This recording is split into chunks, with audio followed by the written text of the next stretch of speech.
From ancient times, when the Greeks went to Timbuktu and Egypt to acquire knowledge in mathematics, astrology, architecture, and philosophy, Africa gave the West the foundations on which their civilizations are laid today. Slavery and colonialism brought about the Industrial Revolution of Africa and Europe through the human and natural resources of Africa.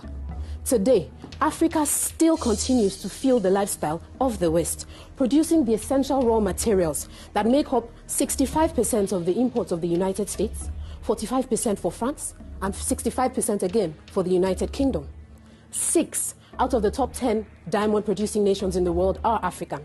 Botswana, in particular, produces the most diamonds in the world in monetary terms. Guess where the money is spent? 80% of the diamond industry's money is in New York City, 57 billion US dollars. And anybody who's heard the story of blood diamonds knows what this has cost Africa. According to statistics from the United Nations, 37% of the workforce of the United Kingdom is made of Africans, not British Africans, Africans. Due to overuse, pollution, environmental degradation, the natural resources of the West are gradually coming to an end, regardless of technology and whatever measures are put in place. The truth is unavoidable. It is inevitable. Africa will be the sole source of natural resources, not just for the whole world, the West in particular. Let's face the truth. The West is coming to the end of an era. Africa is just beginning. Thank you. For the sake of argument, yes, the West provides Africa with aid, but at what cost?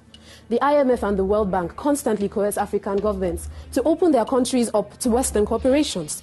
The Democratic Republic of Congo is the richest country in the world based on natural resources, but it's the poorest. Why? Its wealth of minerals is owned by 32 Western companies. Even after aggressive debt relief campaigns, African countries still pay 20 billion US dollars in debt repayment every year. A stark reminder that this foreign aid you speak of is not free. The notion that the West educates us in any way is a myth, because they simply use a psychological means to make us dependent on them. Let's not deny the facts that Africa contributes 70% of the world's cocoa, 34% of its coffee, 50% of the gold that the world uses is from Africa. Let's face facts. Africa, if taken out of the equation, leaves the West finished, empty,